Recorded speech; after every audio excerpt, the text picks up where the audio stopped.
కానీ పూజ చేసుకునే ముందు సామాన్లు తోమాలంటేనే అదొక భయంకరంగా ఉంటుంది నాకు. చాలా ఇబ్బంది పడతానన్నమాట. అందుకని చెప్పేసి నేను రేపు పూజ చేసుకుంటున్నాను అనగా ముందు రోజు నైట్ స్నానం చేసేసి తీసేసుకుంటాను. దేవుడి మూల దగ్గర నుంచి తీసుకొని అయితే నేను క్లీన్ చేసేసుకుంటాను అనమాట.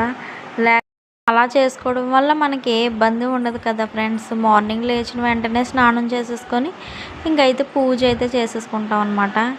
అందుకని చెప్పేసి ముందు రోజే నేనైతే అన్నీ దేవుడి మూల సామాన్లు అన్నీ తీసుకొని అయితే నేను శుభ్రం చేసుకుంటాను. అలానే నేను పూజ చేసినప్పుడు అయితే ఒక 4 అయితే వాడతాను ఫ్రెండ్స్. 4 చెంబులు వాడుతుంటాను అనమాట. మామూలుగా కాదు, 4 చెంబులు అయితే వాడతాను. అంటే ఇప్పుడు దేవుడి మూల పూజ చేసినప్పుడు ఒకటి, నెక్స్ట్ ఏమొచ్చి దేవుడి మూల కిందన ఒకటి పెడతానమాట ముగ్గేసి నేలపైన.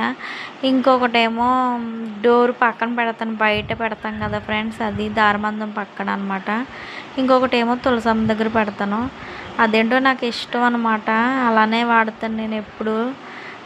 నెక్స్ట్ ఇంకోటి ఏంటంటే, నేను సింహాచలం వెళ్ళానంటే ఖచ్చితంగా ఏదో ఒక దేవుడికి పనికొచ్చే సామాన్ అయితే కొంటాను ఫ్రెండ్స్. నాకు అదే ఇష్టమో నాకు అర్థం కాదు. ఇవైతే డైలీ యూస్కి అనమాట, డైలీ యూస్ చేస్తాను ఇవి పూజ చేసినప్పుడల్లా. నార్మల్గా అయితే నేను పెద్ద పూజలు అయినప్పుడు అంటే వరలక్ష్మీదేవి వ్రతం, వినాయక చవితి, ఏవైనా వ్రతాలు ఉన్నప్పుడు మాత్రం ఇంకా ఉంటాయి ఇంట్లో, అవి తీసుకొస్తాను అనమాట. అవి కూడా తీసుకొచ్చి వాడతాను. ప్రజెంట్ అయితే ఇప్పుడు డైలీ యూస్కి అయితే ఇవే వాడతాను ఎప్పుడు కూడా. కామాక్షమ్మ దీపం అయితే ఒక్కటే ఉంది, కానీ కుందులు మాత్రం చాలా ఉంటాయి నా దగ్గర, మోడల్గా ఉంటాయి అనమాట. మా హస్బెండ్ అంటారు, నువ్వు ఎప్పుడు గుడికి వెళ్ళినా సరే ఏమిటి కొంటూనే ఉంటావు, నీకు ఇదేమి ఇష్టమా అంటాడు. నాకు ఎందుకో తెలీదు, నాకు చాలా ఇష్టం ఫ్రెండ్స్.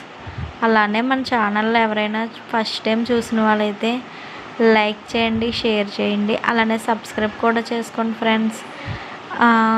సపోర్ట్ చేయండి మమ్మల్ని కూడా. బాయ్ ఫ్రెండ్స్, మళ్ళీ రేపు ఇంకో వీడియోతో వచ్చేస్తా.